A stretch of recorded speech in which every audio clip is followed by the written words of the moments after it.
भारत की प्राचीन कथाओं और पुराणों में नागों का विशेष महत्व है। इनमें सबसे महान और रहस्यमय है शेषनाग। उन्हें आदि शेष, अनंत शेष और नागों के राजा कहा जाता है। कहते हैं कि शेषनाग के 1000 विशाल फन हैं, इतने विशाल कि जब वे आकाश में फैलते हैं तो बादल भी उनके आगे छोटे लगते हैं। उनका नाम शेष इसलिए पड़ा क्योंकि जब यह पूरा ब्रह्मांड एक दिन समाप्त हो जाएगा तो भी वे शेष रहेंगे। यही कारण है कि उन्हें अनंत कहा जाता है। शेषनाग का जन्म महर्षि कश्यप और माता कुद्रु के घर हुआ। उनके भाई भी बहुत सारे नाग थे, जैसे वासुकी, तक्षक और कारकोटक। लेकिन शेषनाग बचपन से ही साधारण नहीं थे। वे बलवान तो थे ही, साथ ही अनंत शांत और तपस्वी भी थे। वे अपने भाइयों के बीच झगड़े और छल कपट से दूर रहते थे।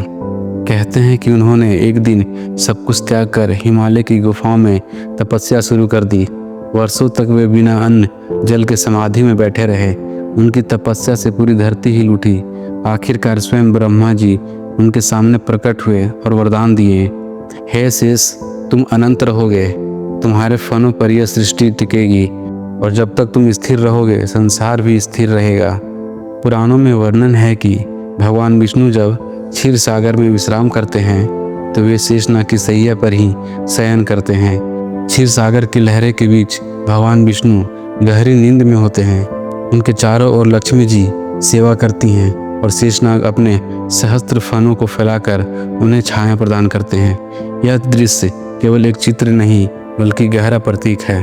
भगवान विष्णु पालनहार हैं और शेषनाग उनका आधार। यह हमें सिखाता है कि पालन और संरक्षण के लिए संतुलन और धैर्य आवश्यक है। प्राचीन मान्यता है कि शेषनाग अपने विशाल फनों पर पूरी धरती और ब्रह्मांड को थामे हुए हैं। जब वे स्थिर रहते हैं तो धरती भी शांत रहती है, लेकिन यदि वे जरा सा करवट लें तो धरती भी हिल उठती है। इसे ही लोग भूकंप कहते हैं। गांव और पुरानी कथाओं में आज भी यह विश्वास है कि भूकंप केवल धरती की ही हलचल से नहीं बल्कि शेषनाग की गति से भी होती है। जब युग युगांतर बीत जाते हैं और समय का अंत आता है तो सृष्टि का विनाश, प्रलय होता है। कहा जाता है कि प्रलय के समय शेषनाग अपनी विशाल फनों को समेट लेते हैं। जैसे ही वे धरती का आधार छोड़ते हैं पूरा ब्रह्मांड डगमगाने लगता है। सूरज बुझ जाते हैं, नदियाँ सूख जाती है और महासागर लुप्त हो जाते हैं। आखिरकार सब कुछ नष्ट हो जाता है।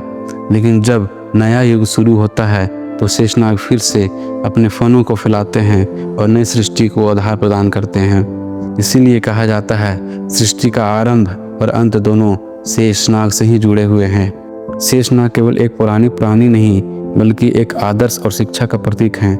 उनकी कथा हमें यह सिखाती है कि धैर्य सबसे बड़ी शक्ति है, संतुलन ही जीवन और ब्रह्मांड की नींव है, निस्वार्थ भक्ति और सेवा से ही मोक्ष प्राप्त होती है।